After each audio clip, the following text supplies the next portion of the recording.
What is up everyone, it's CMG here. So in today's video we're going to be taking a look at the new hero balance changes from January the 5th, 2023. The update that came along with the Battle for Olympus event update. So there's just a bunch of changes here to a handful of heroes. It's not necessarily an entire list of heroes, but just a handful. It's a very, very small update. Now, Roadhog is not part of this update, according to Aaron Keller. So he took to social media to inform us that yes, there's only a handful of changes here. Roadhog, though, is going to be shown later in the month. So if he's not part of this update, he's definitely going to be part of the next update. And I really hope that he gets a bunch of nerfs because, let's be honest, Roadhog is a bit annoying in terms of the damage output. He's killing a lot of people. He's getting a bit annoying in the game. I do believe that he has a horrible case of power creep. Correct me if I'm wrong, but if I am wrong, all you need to know is that he is incredibly annoying, to put it bluntly. With that being said, let's talk about the changes that have actually gone live. So these changes are to the following heroes: JunkerQueen, Zarya, Brigida, and Moira. So yes, so there's a nerf for JunkerQueen. So that's the only nerf that we have. And then the buffs are to the other heroes. So JunkerQueen has got the best of both worlds, or the worst.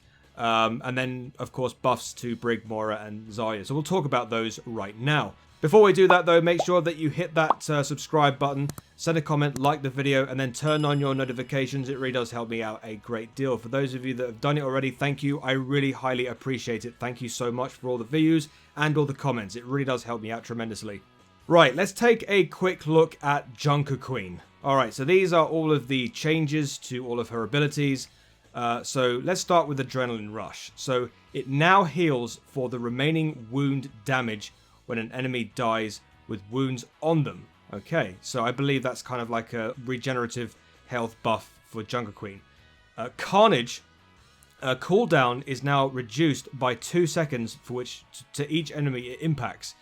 So I believe the cooldown, if it's reduced by 2 seconds, if you miss the axe, or if you don't hit anybody, it still has the same cooldown. But if you actually hit someone, you actually get a 2-second reduction on the cooldown.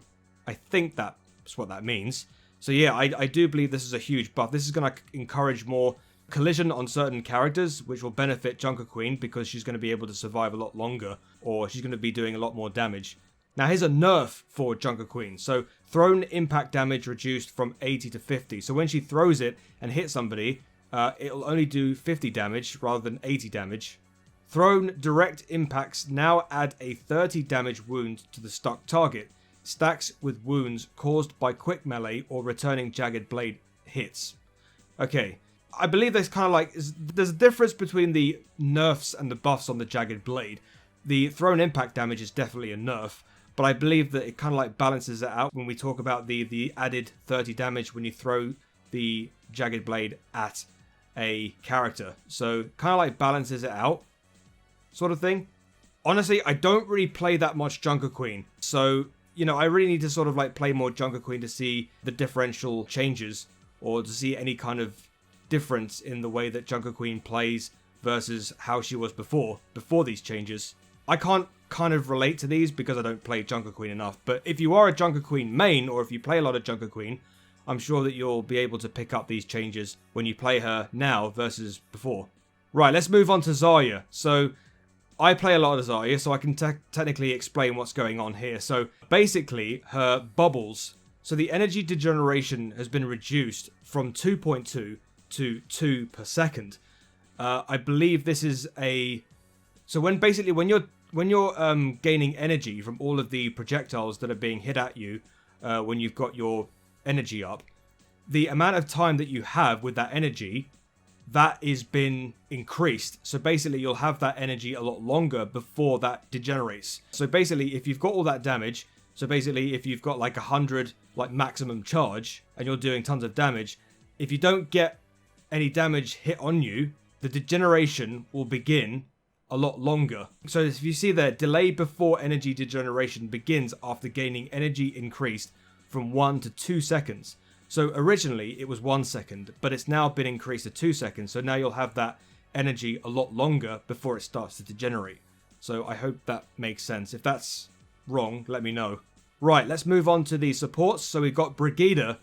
The barrier shield health has been increased from 250 to 300. So I believe that this is like another recurring trend of being able to try and fix the support line, because I think the supports definitely need a bit of work with the survivability, because honestly playing support is an absolute job, especially when you have to try and position yourself. If you're trying to get in the right areas and just sort of, it's a bit of a hard slog trying to play support, and I believe that this is another way of giving supports a bit more survivability. And I think Brigida is another one of those heroes that have been getting tons of reworks. Now, if you're very familiar with Overwatch 1, you'll know that Brigida has been given an absolute plethora of nerfs in the past, because of the fact that Brigida, when she first came out, she was one of the most overpowered heroes in the game, to a point where the community got frustrated,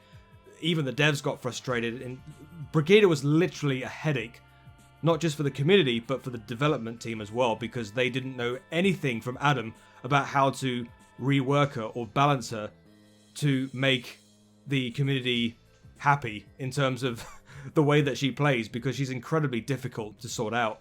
And for good reason, because her kit is extremely, the community will know if there are certain issues to Brigida if she's given the slightest buff.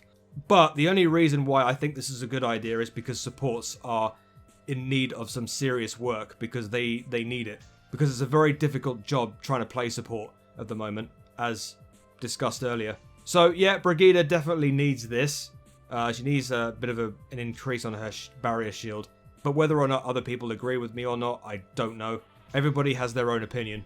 Now, Moira here has got another buff to everything else that she's been doing in game. Moira is really frustrating at the moment. I'm sure that you've seen my previous video about Moira, about her presence in the game. She's more of a DPS than she is a support. But I think this biotic orb change, I believe, is going to give her a little bit more reason to heal teammates rather than just do damage all the time. So basically what it is Biotic Orb dealing damage with Biotic Orb now restores a small amount of biotic energy. So basically what that does is, I'm sure that you're aware of the fact that the only way to regenerate biotic energy is using her grasp.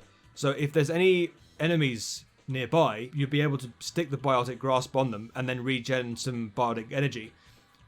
I didn't think that before, if you throw out Biotic Orb and it hit anybody, you could regenerate biotic energy. But now it does. So what you could technically do is you could throw out Biotic Orb to the enemy, and if it touches anybody, if you do any damage at all, you regenerate some biotic energy, which gives you more of it allows you to heal your enemies a lot easier, because you're getting more biotic energy to allow you to heal. So I think that's what that buff is to Moira, but she's been getting a lot of buffs recently, and it's kind of like, does she need it? Doesn't she need it? It's kind of there's a massive question mark on Moira for me. At least for me anyway. That's my opinion. Everyone has different opinions to me, but that's what I think. So there you go. There's a very stern handful of changes there. Whether or not people can agree with these changes or not remains to be seen. One very questionable thing about these changes is, where are the nerfs for Sojourn? I believe Sojourn deserves quite a lot of nerfs to her output damage, because again, Sojourn is another hero in Overwatch 2 that is doing a lot more damage than she should be allowed to. So maybe Sojourn needs to get a few nerfs somewhere to her damage output, because she definitely deserves it, right? I'm sure that there are a lot of people out there that are getting extremely tired of Sojourn, just literally either one-shotting them because they're charged up quite easily. Because it's so easy, because I played a lot of Sojourn, it's really, really easy to poke through a choke point and rack up some energy for your rifle so that you can easily take a rail shot, and it takes out a lot of enemies quite easily. So there may need to be some nerfs for Sojourn at some point, because again, like Genji, she's a bit of a culprit for doing way too much damage. And I think there needs to be a bit of a nerf somewhere. Anyway, let me know in the comment section down below what you think of these balance changes.